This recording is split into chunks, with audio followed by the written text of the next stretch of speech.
నేను ఇచ్చింది కేసీఆర్ కాదంటే కదా నువ్వు చేసేది. నేను చెప్తున్నా కేసీఆర్ ఇచ్చిందని జరిగింది అని గంట పద చెప్తున్నాను. ఎవడు నాకు చెప్పాల్సిన అవసరం లేదు, నేనే సాక్ష్యం. అన్నం పెట్టుడు మరుస్తారా కష్టం కదా. అయితే రాజకీయ పరిణామాల వల్ల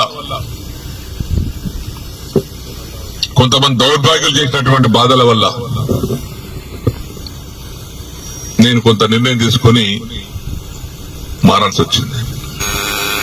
అన్ని హామీ ఇస్తున్నా, 6 మాసాల్లో కూడా పూర్తి చేస్తా అన్నాడు. ఇవన్నీ సరే, కండువ కప్పుకున్నా. ఆ కండువ కూడా జాతీయ కండువ కప్పుకున్నా. నయమైంది. ఈ కోర్టు కేసులు ఉన్నాయి మా మీద. మా మీద కోర్టు కేసులు నడుస్తున్నాయి. అరే చేతిగుట్టు కండువ కప్పుకోలేదు బాబు, ఇందిరమ్మ బొమ్మతో కప్పుకోలేదు, జాతీయ కండువ మోదీ కూడా కప్పుకున్నాడు ప్రధానమంత్రి, అది కప్పుకురా చెప్పిన. సరే, ఆ కథ వేరు లీగల్ గా. ఇప్పుడు ఈ పరిస్థితిలో మనం ఇక్కడ ఆగినాం. దానికి కొంతమంది రకరకాలుగా మాట్లాడుతారు. తర్వాత మొన్న నవంబర్ 7 తారీఖు నాడు సీఎం గారింటికి మీటింగ్ అయితే పోయినా. అందరు ఎమ్మెల్యేలకు మాట్లాడుతుంటే మాకు కూడా తెలిసాడు. అది ఫిరాయింపుదారుల ఎమ్మెల్యే మీటింగ్ పెడితే అందరు పోయినాం. మీటింగ్ అయినాక విడివిడిగా మాట్లాడిపోయినాం. పొంగులేటి శ్రీనివాస్ రెడ్డి కూర్చున్నాడు, బట్టి కూర్చున్నాడు ఆయన పొలిటికల్ ఆ ఛాంబర్లో. నేను పోయి శ్రీనివాస్ రెడ్డి ఏమన్నా రేవంత్ రెడ్డి గారు లేచాడు, కూర్చోసేనని అన్నాడు. ఒకటి అడిగితే సమాధానం చెప్పినా కూర్చుంటా అన్నా. ఏందన్నాడు, నేను నీకు 21 జూన్ నాడు నాకు కండువ కప్పిన రోజు నాకేమైనా పైసలు ఇచ్చినావా, నన్ను ఏమైనా కొన్నావా, కట్లాటో సిరాన కొన్నావా చెప్పు, నాకేమైనా ఇద్దరు ఉన్నారు, నన్ను ఏమన్నా నా ఎమ్మెల్యేషిప్ కొన్నావా, నన్ను కొన్నావా చెప్పు, నేను అమ్ముడు పోయినా నీకే చెప్పిన. లేదు, పోలేదు, ఇయ్యలేదు.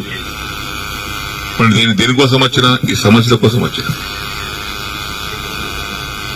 ఏమైనా అయిందా, ఏం కాలేదా, ఏమైంది, 100 కోట్లు ఎస్డీఎఫ్ ఉంటే 30 కోట్లు ఇచ్చారు. తర్వాత బంద్. దగ్గర 70 కోట్లు డబుల్ బెడ్రూమ్ ఉంటే 20 కోట్లు ఇచ్చి, 25 కోట్లు ఇచ్చి, 45 కోట్లు ఇవ్వాలి. బంద్. పనులన్నీ పేమెంట్ లేక ఆగిపోతున్నాయి. ఆ కాంట్రాక్ట్ పని చేయమంటే పేమెంట్ ఇవ్వమని అంటున్నాడు. దవాఖాన బాన్సుడు బంద్ అయింది, కోర్టు బంద్ అయింది. సిద్ధపరిచారు వారి కాంట్రాక్ట్ 40 కోట్లు ఇవ్వాలి, వాడు బంద్ చేసిండు. మరి వీటి కోసం వచ్చినాయి కదా నేను. లేదా బట్టి గారు చిన్న దగ్గరికి ఇలా లిస్ట్ మొత్తం తీసుకోండి, ఆ లిస్టు తీసుకొని 2 సార్లు ఇచ్చేయండి, ఒకసారి కాదు కానీ. ఇక పొంగులేటి గారు ఆ లిస్ట్ తీసుకోండి, 2 సార్లు మీరు ఇచ్చేయండి. ఇచ్చిన తెల్లారి ఫోన్ చేస్తే బట్టి లేవట్టాడు, పొంగులేటి లేవట్టాడు. ఏమని చెప్పుకోను నేను. ఇక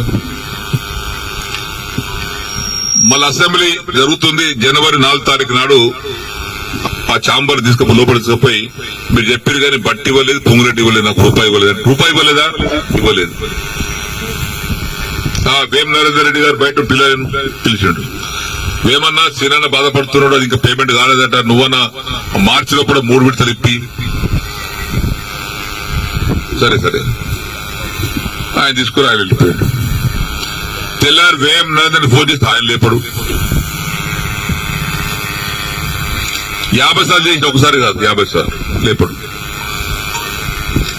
మళ్ళా మొన్న మార్చి అసెంబ్లీలో జరుగుతుంటే మళ్ళా పోయారు ఛాంబర్. మన అసెంబ్లీలో కూర్చునే సీటు డబల్ ఉంటుంది. అయింది చెప్పిన ఏది కాలేదండి.